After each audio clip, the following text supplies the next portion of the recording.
मिलो न तुम तो हम घबराए, मिलो तो आँख चुराए, हमें क्या हो गया है, हमें क्या हो गया है। चलो दोस्तों, मुझे कुछ हुआ नहीं है। मैं उदय सर आप सभी को स्वागत करता हूँ अपने यूट्यूब चैनल उदय दिव्यांग पर। दोस्तों, आज मैं 9वीं कक्षा के अध्याय 3 का मैं निर्देशांक चैप्टर पढ़ाने जा रहा हूँ। तो दोस्तों, निर्देशांक में पढ़ेंगे कि क्या निर्देशांक होती है। ये हमारे जो एक साहब है रेने दकार्ते ने क्या क्या बताए हैं वो मैं आपको बताऊंगा। चलिए पहले मैं वीडियो को स्टार्ट करता हूं। दोस्तों, आप देखेंगे सबसे पहले कक्षा 9 अध्याय 3 देख रहे होंगे। कक्षा 9 अध्याय 3 निर्देशांक ज्यामिति। निर्देशांक ज्यामिति को कोऑर्डिनेट ज्योमेट्री कहते हैं, है ना। कोऑर्डिनेट ज्योमेट्री क्या होती है? कोऑर्डिनेट ज्योमेट्री हम इस पर विशेष चर्चा करते हैं। निर्देशांक ज्यामिति का अध्ययन सबसे पहले रेने दकार्ते ने किया। किसने किया? रेने दकार्ते ने। निर्देशांक ज्यामिति का अध्ययन किसने किया? रेने दकार्ते। तो किसी भी तल पर बिंदु का निर्देशांक निकालना, किसी भी तल पर बिंदु का निर्देशांक निकालना, उसे हम कार्तीय पद्धति भी कहते हैं। और यह पद्धति किसने विकास किया? तो रेने दकार्ते ने किया। कार्तीय पद्धति जिसको हम अंग्रेजी में कार्टेशियन सिस्टम, है न, कार्टेशियन सिस्टम यानी रेने दकार्ते के सम्मान में दिया गया था। किसी भी तल बिंदु पर उस बिंदु का निर्देशांक निकालने के लिए जो अध्ययन किया रेने दकार्ते, उसी को हम कार्तीय पद्धति कहते हैं। तो चलते हैं, एक छोटी सी प्रश्न लेते हैं। कागज पर स्थित बिंदु की स्थिति क्या होगी? हमने अभी कहा मेरे बच्चे कि कागज पर स्थित ये कागज है। मान लीजिए इस कागज का नाम ए, इसका नाम बी, इसका नाम सी और इसका नाम डी रखा। एक बिंदु है, कागज पर एक बिंदु है। बिंदु की स्थिति क्या होगी? किस में? तो निर्देशांक ज्यामिति में। तो इस निर्देशांक ज्यामिति को दर्शाने के लिए स्केल कहाँ है देखेंगे। हम सबसे पहले एक बिंदु लेते हैं। एक मैंने क्या पारा? आयताकार एक फिगर पारा या चौखुटा फिगर पारा। इसमें आप देखेंगे कि यह बिंदु इस चौखुटे स्थान पर कहाँ दर्शाती है। तो हम पहले नाप करके देखते हैं। इंच छोटी है पर स्पेस भी नाप करके देखते हैं। ये क्या हो गया? दाएं हो गया, बाएं हो गया, ऊपर हो गया और नीचे हो गया। हम सबसे पहले नाप करके देखते हैं बाएं से, तो कितना आता है आप देखेंगे 0 से 3 यानी 3 सेंटीमीटर। यानी दाहिने भुजा से ये कितनी दूरी पर है? 3 सेंटीमीटर दूरी पर है। तो हम यहाँ क्या लिख सकते हैं? दाहिने भुजा से बिंदु की स्थिति क्या है? तो दाहिने भुजा से 3 सेंटीमीटर। दाहिने भुजा से कितनी दूरी पर है? 3 सेंटीमीटर। चलते हैं, निचली भुजा से कितना है? तो निचली भुजा से माप लेते हैं। तो निचली भुजा से मापने पर मुझे पता चल रहा है लमसम ये छोटी इंच है, इसमें 11 बता रहा है। कितना सेंटीमीटर है? तो 11 सेंटीमीटर। 11 सेंटीमीटर। इसमें हमने आपको क्या बताया? इस चौखुटे भाग में एक बिंदु है। इस बिंदु का निर्देशांक क्या है? इस बिंदु का निर्देशांक क्या है? इस बिंदु का निर्देशांक हमने देखा दाहिने से 3 सेंटीमीटर दूरी पर और निचली भुजा से, कहाँ से? निचली भुजा से कितना? तो 11 सेंटीमीटर दूरी पर है। आप कॉपी पर देखेंगे तो 2 या 3 सेंटीमीटर आएगा, 1 सेंटीमीटर आएगा मेरे बच्चे। हम ब्लैक बोर्ड पर समझा रहे हैं तो आप इसमें गौर से देखेंगे कि निचली भुजा से 11 सेंटीमीटर और दाहिने भुजा से 3 सेंटीमीटर पर यह बिंदु क्या है? तो बिंदु का निर्देशांक है। इस प्रकार से हम बिंदु का निर्देशांक और आगे समझाएंगे। अब चलते हैं प्रश्नावली 3.1। आप देखेंगे प्रश्नावली 3.1 क्या दिख रहे होंगे। प्रश्नावली 3.1 में एक प्रश्न है। क्या प्रश्न है आप समझेंगे। एक अन्य व्यक्ति को आप अपने मेज पर रखे टेबल लैंप की स्थिति किस तरह बताएंगे। ये टेबल है, हमने एक टेबल पारा, इसका नाम ABCD रखा। क्या रखा? ABCD रखा। ABCD में हम क्या देखेंगे, इस टेबल की लंबाई क्या है, AD या BD। इसमें 2 लंबाई और 2 चौड़ाई है, तो हम लिख सकते हैं टेबल की लंबाई, टेबल की लंबाई क्या है, AB है।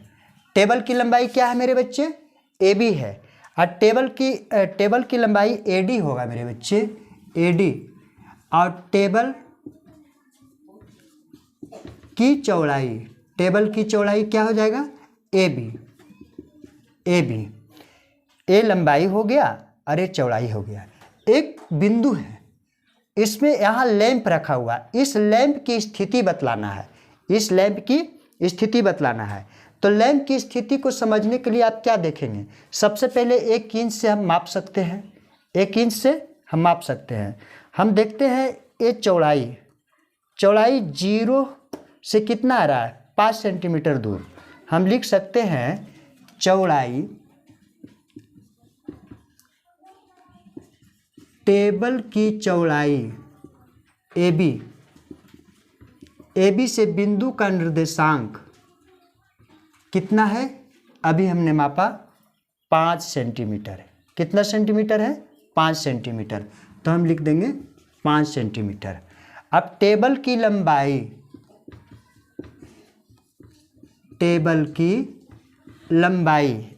क्या है, AD।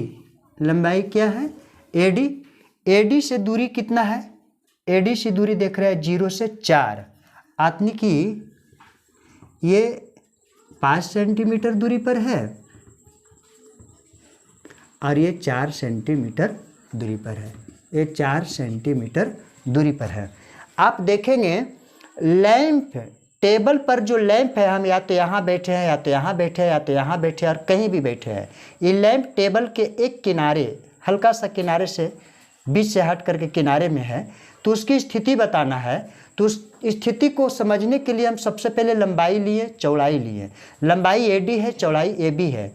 चौड़ाई AB से 5 सेंटीमीटर दूरी टेबल पर, और लंबाई AD से 4 सेंटीमीटर दूर पर उस बिंदु पर टेबल की स्थिति बताया, ये लैंप की स्थिति बताया जा रहा है।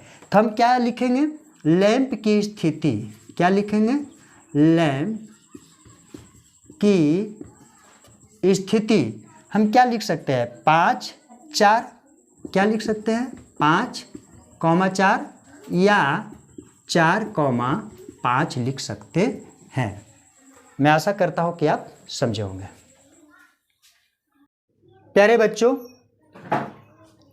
3.1 का क्वेश्चन नंबर 2 आप देखेंगे। क्वेश्चन बहुत बड़ी है, बहुत समय लगता लिखने में, ब्लैक बोर्ड भी फुल हो जाता सिर्फ क्वेश्चन से। तो आप 3.1 का क्वेश्चन बुक से पढ़ेंगे, मैं उसका हल बोर्ड पर कर देता हूँ। आप देखेंगे 63 पेज नंबर में है। तो हम क्वेश्चन पढ़ते हैं, आप समझेंगे। पहले है, एक नगर में 2 मुख्य सड़कें हैं। एक नगर में 2 मुख्य सड़कें हैं जो नगर के केंद्र पर मिलती है।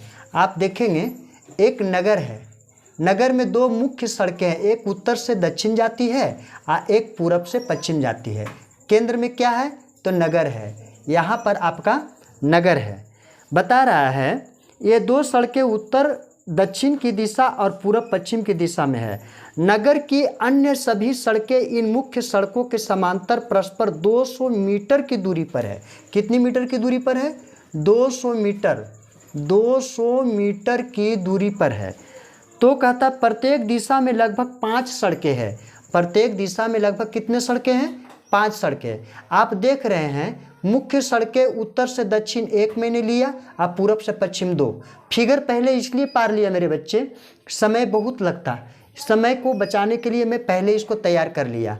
हम देखते हैं 5 सड़कें उत्तर से दक्षिण और 5 सड़कें पूरब से पश्चिम गई है। आप देखेंगे कि उत्तर से दक्षिण सड़क नंबर 1, सड़क नंबर 2, सड़क नंबर 3, सड़क नंबर 4, सड़क नंबर 5, उत्तर से दक्षिण समांतर 5 जाती है। अब मैं सभी सड़कों का नाम लिख दिया हूँ। चलिए पूरब से पश्चिम, पूरब से पश्चिम, पूरब से पश्चिम देखते हैं। सड़क नंबर 1, सड़क नंबर 1, सड़क नंबर A1 है, सड़क नंबर 2 है, सड़क नंबर 3, सड़क नंबर 4, सड़क नंबर 5। आप देख रहे हैं मुख्य सड़कों से 5 सड़क उत्तर से दक्षिण समांतर जाती है और 5 सड़क पूरब से पश्चिम समांतर जाती है। तो मेरे बच्चों कहता क्या है प्रश्न में, 1 सेंटीमीटर बराबर 200 मीटर ले, इसको 1 सेंटीमीटर बराबर ले, कितना ले, 1 सेंटीमीटर बराबर, तो 1-1 सेंटीमीटर की दूरी पर है। इस तरह से मुझे कॉपी पर दर्शाना है, तो मैंने ब्लैक बोर्ड पर दर्शा करके आपको समझाया। आगे कहता है नोटबुक पर मॉडल बनाइए, मैंने ब्लैक बोर्ड पर मॉडल बनाया। सड़कों को एकल रेखाओं से निरूपित कीजिए। चलिए अगला आगे प्रश्न में कहता है आपके मॉडल में एक दूसरे को काटती हुई अनेक क्रॉस स्ट्रीट चौराहे हो सकती है। जी हाँ, हर एक मॉडल अनेक चौराहे पर काटती है। स्ट्रीट माने कि सड़क काटती है।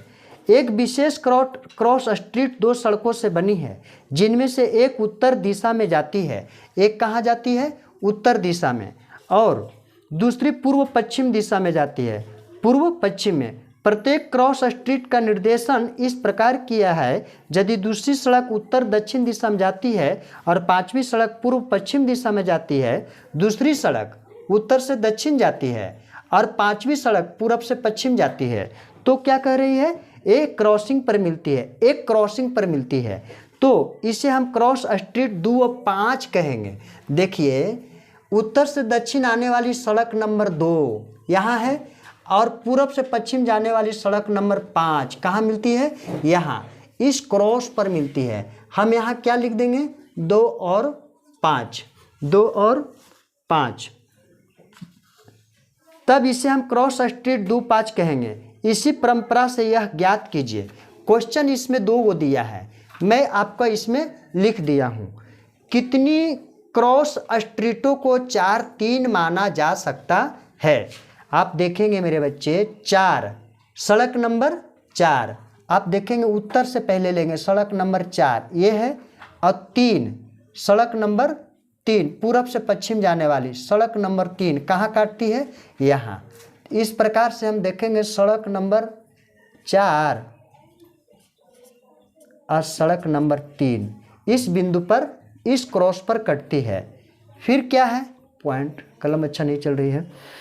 कितनी क्रॉस स्ट्रीट, चलिए ये तो मिल गया, कितनी क्रॉस स्ट्रीटों 3-4 माना जा सकता है। तो पहले 3-4 देखते हैं। सड़क नंबर 3 ये हो गया और सड़क नंबर 4 ये हो गया। कहाँ दोनों मिलता है, तो देखिए यहाँ मिलता है, इस पॉइंट पर मिलता है। इस पॉइंट पर क्या देखेंगे, तो सड़क नंबर 3 और सड़क नंबर 4 मिलता है। अब प्रश्न ये है कि कितनी क्रॉस स्ट्रीटों को 4-3 माना जाएगा, तो 4, 4 और 3 कितनी सड़क मिलेंगे, मात्र एक सड़क। इसका उत्तर क्या हो जाएगा, एक ही सड़क जो है से 4 और 3 पर क्रॉस करती है। फिर कितनी क्रॉस स्ट्रीटों 3-4 माना जा सकता है, देखते हैं। 3 और 4 ये तो भी मात्र एक क्रॉस कर रही है। 3 और 4 सड़कें जो है से एक जगह पर वो क्या करती है, क्रॉस करती है। इसका भी आंसर हो जाएगा 1। मैं आशा करता हूँ कि आप क्वेश्चन बहुत लंबी है, थोड़ा पेचीदा है, परंतु आप इसे समझेंगे, समझने का प्रयास करेंगे और वीडियो को बार बार पॉज करके देखेंगे, पीछे करके देखेंगे, समझ में आएगा। क्वेश्चन बहुत लंबी थी, आप क्वेश्चन को जरूर बुक से देखेंगे, उसको बाद पढ़ेंगे। तो प्यारे बच्चे, हम बताएंगे आपको कार्तीय पद्धति। कार्तीय पद्धति क्या है, ये जो दिए थे रेने दकार्ते साहब ने, कार्तीय पद्धति को बड़ा ही नज़दीकी से उन्होंने अध्ययन किया था। उन्होंने कहा कार्तीय पद्धति पढ़ने से पहले आप संख्या रेखा पर अंकों को प्रदर्शित करना जानिए। संख्या रेखा पर अंकों को कैसे प्रदर्शित करते हैं आप समझिए इससे। जैसे मैंने एक संख्या रेखा पारा, संख्या रेखा पारा, इस संख्या रेखा को पारने के बाद बीच में क्या लेते हैं, शून्य लेते हैं, जिसको हम 0 कहते हैं। शून्य से दाहिनी ओर जितने भी अंक होते हैं सभी क्या होते हैं, प्लस में होते हैं, सभी क्या होते हैं, प्लस में होते हैं। आप देखेंगे +1 लिख सकते हैं, +2, +3, +4, +5। 0 से दाएं प्लस अंक लिखाएगा और 0 से दाएं क्या लिखाएगा? माइनस अंक, -1, -2, -3 और -4। परंतु समझना क्या है मेरे बच्चे, शून्य क्या है? शून्य को मूल बिंदु कहते हैं। शून्य को क्या कहते हैं? मूल बिंदु। शून्य को मूल बिंदु, मूल बिंदु। अंग्रेजी में क्या कहेंगे? अंग्रेजी में ओरिजिन कहेंगे। अंग्रेजी में क्या कहेंगे? Origin, ORIGEN, origin. पूछेगा मूल बिंदु क्या है, तो किसी भी संख्या रेखा पर शून्य को प्रदर्शित करते हैं, उस शून्य को हम मूल बिंदु यानी ओरिजिन कहते हैं। शून्य से दाहिने धनात्मक अंक 1, 2, 3, 4, 5, 6, 7, 8 इत्यादि को हम दर्शाते हैं। शून्य से बाईं की ओर ऋणात्मक अंक जैसे -1, -2, -3, -4, -5 को दर्शाते हैं। इसी को हम किस प्रकार से कार्तीय पद्धति हम दर्शाएंगे, हम आपको बतलाते हैं। रुकिए, तो आगे देखेंगे आप कार्तीय पद्धति में हम कैसे इससे चतुर्थांश के रूप में समझेंगे।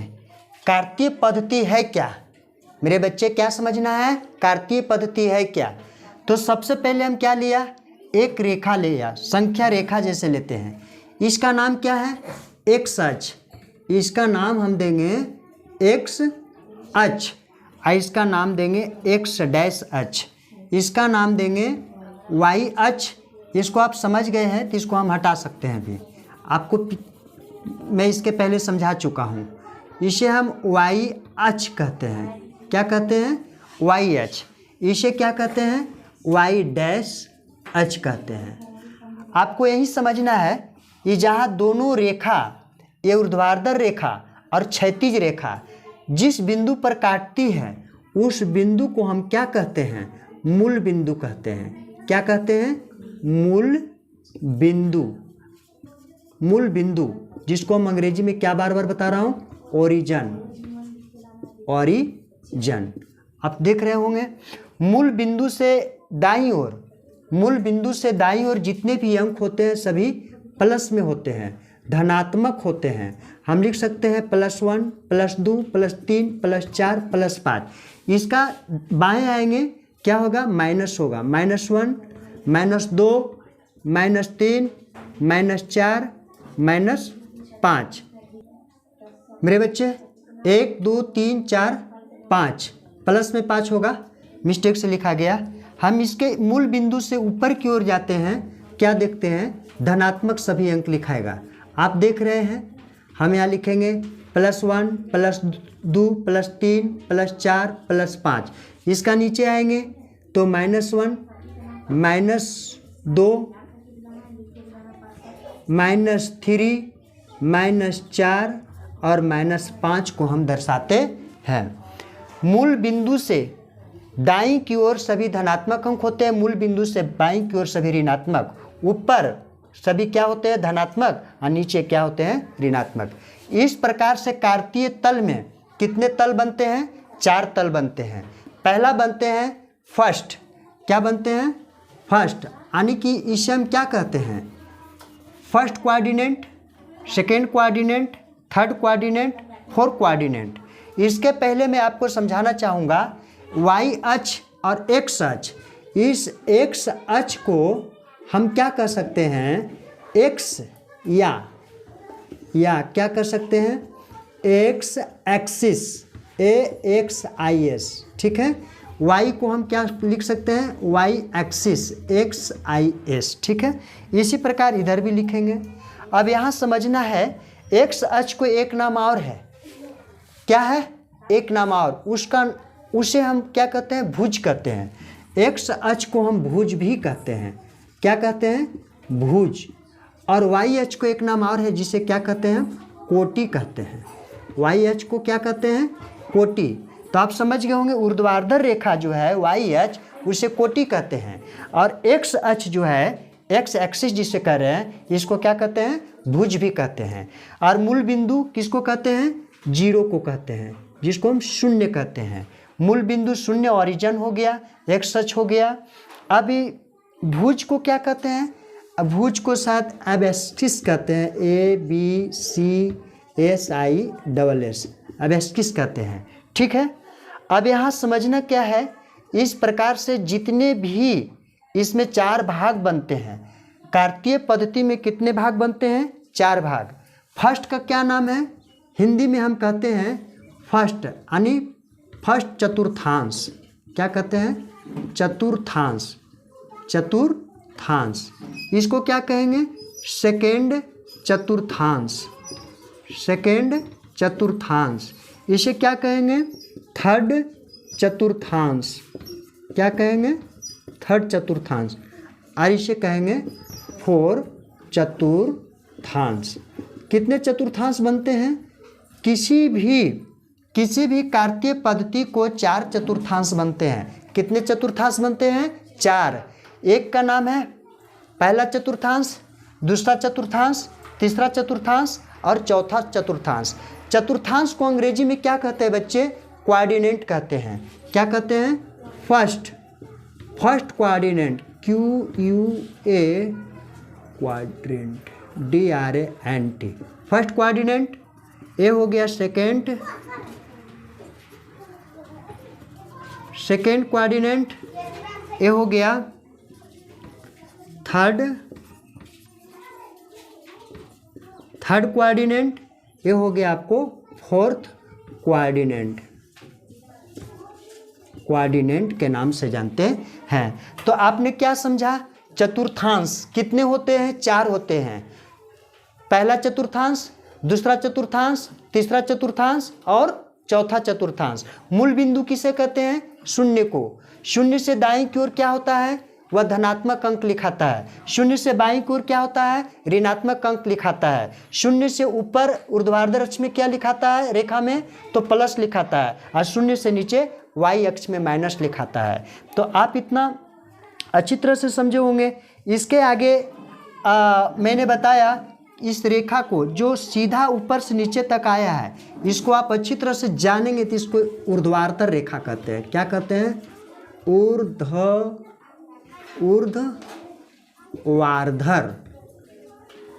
ऊर्ध्वाधर रेखा। और इसे क्या कहेंगे, क्षैतिज रेखा। क्या कहेंगे, क्षैतिज रेखा। चलिए तो बच्चे देखते हैं प्रश्नावली 3.2 में, प्रश्नावली 3.2 में क्या कहता है समझिए। निम्न प्रश्नों में से प्रत्येक प्रश्न का उत्तर दीजिए। निम्न मतलब नीचे, प्रत्येक प्रश्न 1 2 3 प्रश्न है। पहला प्रश्न है, कार्तीय तल में किसी बिंदु की स्थिति निर्धारित करने वाली क्षैतिज और ऊर्ध्वाधर रेखाओं के क्या नाम है। तो मेरे प्यारे बच्चे, क्षैतिज रेखा आप देख रहे हैं, क्षैतिज रेखा जिसे हम एक्स कहते हैं, इसका नाम है एक्स अक्ष, एक्स अक्ष। तो क्षैतिज रेखा का नाम बताने बोल रहा है, क्षैतिज रेखा और ऊर्ध्वाधर रेखा। क्षैतिज रेखा का नाम है एक्स अक्ष, या इसे क्या कहते हैं, भुज कहते हैं। एक्स अक्ष को क्या कहते हैं, भुज भी कहते हैं। ऊर्ध्वाधर रेखा वैसी रेखा जो खड़ा है, इसको हम क्या कहते हैं, ऊर्ध्वाधर रेखा। इसका नाम है वाई अक्ष, या तो वाई एक्सिस, या इसे कोटि भी कहते हैं। तो ऊर्ध्वाधर रेखा का नाम क्या है, वाई अक्ष या कोटि, वाई अक्ष या कोटि। अगला प्रश्न है, इन दो रेखाओं से बने तल के प्रत्येक भाग का नाम बताइए।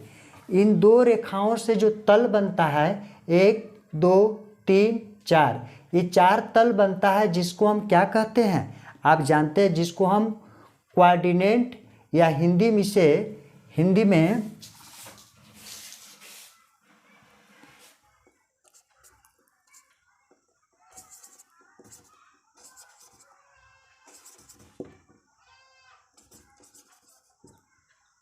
कोऑर्डिनेट या क्या कहते हैं चतुर्थांश।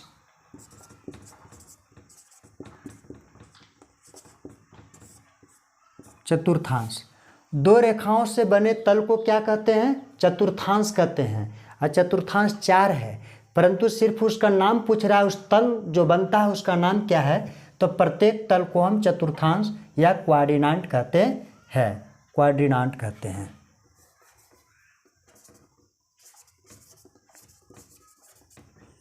उस बिंदु के नाम बताइए जहां ये दो रेखाएं प्रतिच्छेद करती है। तो आप जानते हैं ना, एक रेखाएं एक्स अक्ष, दूसरी रेखाएं वाई अक्ष, जहां दोनों प्रतिच्छेद करते हैं उसे हम क्या कहते हैं? मूल बिंदु। क्या कहते हैं? मूल बिंदु। तो इसका उत्तर क्या हो जाएगा? मूल बिंदु।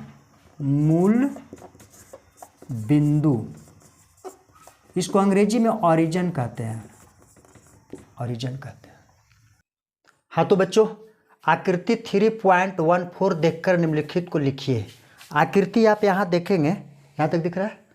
आकृति 3.14 को हम क्या देखते हैं? बी का निर्देशांक। बी के निर्देशांक, मेरे बच्चे लाइट कट गया है तो मैं एक ऑर्डिनरी लाइट से मैं इसे पूरा कर रहा हूँ वीडियो को। बी का निर्देशांक हम इसमें ढूंढेंगे। आकृति 3.14 में बी कहाँ है? तो बी यहाँ है। तो बी का निर्देशांक में सबसे पहले किसको लिखते हैं? भुज को लिखते हैं, एक्स अक्ष को लिख देते हैं। एक्स अक्ष में बी कहाँ मिलता है? 5 पर। बी कहाँ मिलता है? 5 पर। तो यहाँ क्या लिखेंगे? 5।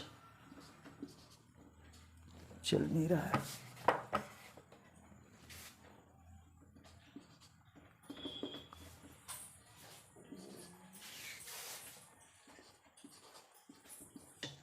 बी 5 और कोटि में क्या?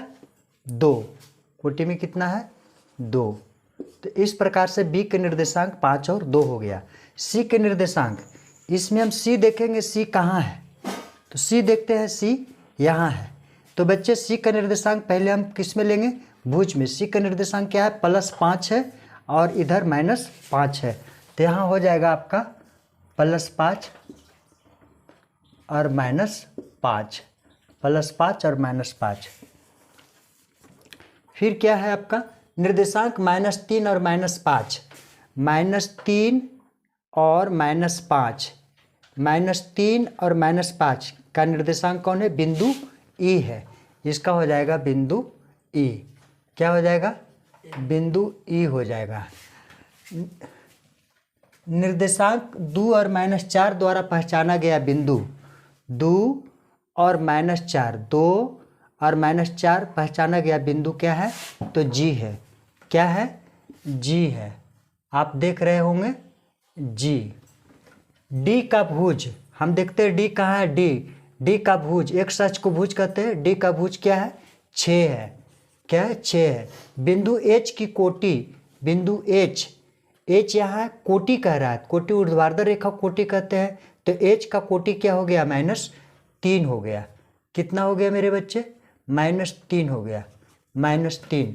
बिंदु एल के निर्देशांक, बिंदु एल के निर्देशांक, बिंदु एल के निर्देशांक पता नहीं चल रहा है। बिंदु एम के निर्देशांक, बिंदु एम का निर्देशांक कहाँ हो गया? तो बिंदु एम का निर्देशांक हो गया आपका -3, 0। तो पहले 0 होगा, उसके बाद 3 होगा। यानी कि लिख सकते हैं हम यहाँ एम का निर्देशांक 0 और 3, 0 और 3। बिंदु एल का निर्देशांक, बिंदु एल का निर्देशांक आप देख रहे हैं, यहाँ पहले 0 होगा, उसके बाद 5 होगा। तो हम यहाँ लिख देंगे 0, 5। इस प्रकार मेरे दोस्तों इस वीडियो को मैं अंत करता हूँ।